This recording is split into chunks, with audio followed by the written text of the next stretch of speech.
In the summer of 2025, long-standing tensions on Europe's eastern frontier reached a tipping point. Decades of uneasy deterrence collapsed in an instant, and the world teetered on the brink of annihilation. Tonight, we witness the unthinkable. NATO versus Russia in a full-scale nuclear exchange simulation. It all began with a flurry of accusations. NATO accused Moscow of covert missile deployments in violation of multiple treaties. Russia argued that NATO's eastward expansion threatened its national security. Diplomatic channels grew cold. Border skirmishes flared. NATO naval exercises in the Baltic Sea clashed with Russian air patrols. Each side blamed the other for provocation. By mid-July, the Baltic states mobilized reserve forces and sealed borders. High-level summit talks failed to ease the standoff. Intelligence reports warned of snap exercises near the Polish corridor. Analysts feared a miscalculation could spark a larger conflict.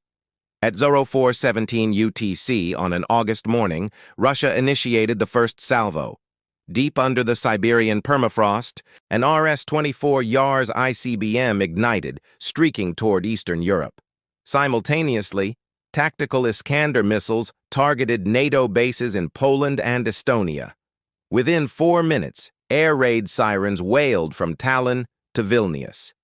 NATO's Article 5 response was immediate. The United States, United Kingdom, France, Germany, and Turkey activated their nuclear command centers. Ohio-class submarines off Norway launched Trident II missiles aimed at Russian naval headquarters. RAF bombers took off from UK airfields carrying B-61 gravity bombs. French Mirage aircraft armed with ASMPA missiles readied for takeoff. Over 350 warheads were airborne in under 10 minutes. As the first clouds of smoke rose over Moscow's suburbs, screens lit up command rooms in Brussels and Washington. Military analysts tracked hundreds of incoming warheads. Strategic decision-makers faced an impossible choice: retaliate and risk total war, or stand down and concede defeat. The order was given. Allied missiles arced toward prime military and political targets: the Kremlin, St. Petersburg command posts, Kaliningrad naval bases, and the Siberian missile belt. Simultaneously, Russia's Topol-M mobile launchers fired back, aiming at NATO headquarters in Brussels, Ramstein Air Base, and submarine facilities in Scotland. Within the first half hour, the world's major capitals transformed into infernos. Berlin, Warsaw, Kiev, and Riga vanished in blinding fireballs. London's River Thames boiled, and Paris was swallowed by a mushroom cloud. Washington, D.C. lay in ruins beneath an orange sky. Communication networks collapsed. Ground pulses and electromagnetic bursts rendered electronics useless. The global power grid shuddered to a halt. Beyond the immediate devastation, radioactive fallout drifted across continents. The wind carried lethal clouds across the North Sea to Scandinavia, across the Mediterranean to North Africa, and westward to North America. Fallout shelters overflowed as civilian populations scrambled for safety. Hospitals, already overwhelmed, faced shortages of iodine tablets and protective gear. In the days that followed, a nuclear winter set in.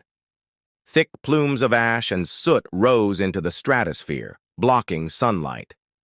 Temperatures plummeted across the northern hemisphere. Crops failed.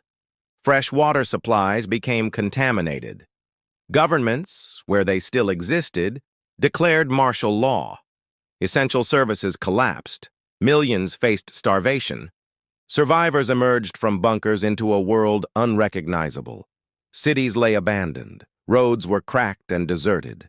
Nature began its slow reclamation, but radiation zones remained lethal. Muted silence replaced the roar of jet engines and the hum of urban life. Leaders who had unleashed these weapons were gone, or unrecognizable under protective gear. The instruments of diplomacy lay destroyed. No treaties remained. No institutions could enforce international law. The global economy was shattered, trade routes severed, currencies worthless.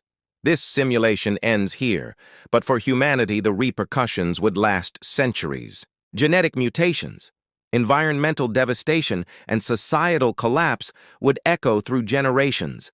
Entire cultures could vanish under radioactive skies. Remember, the weapons in this scenario are not hypothetical. They exist today, in vast arsenals scattered across silos, submarines, and bombers. The line between simulation and reality is thinner than we like to admit.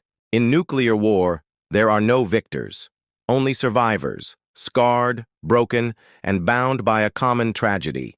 Share this simulation to raise awareness, discuss it with your friends, push for diplomacy over destruction.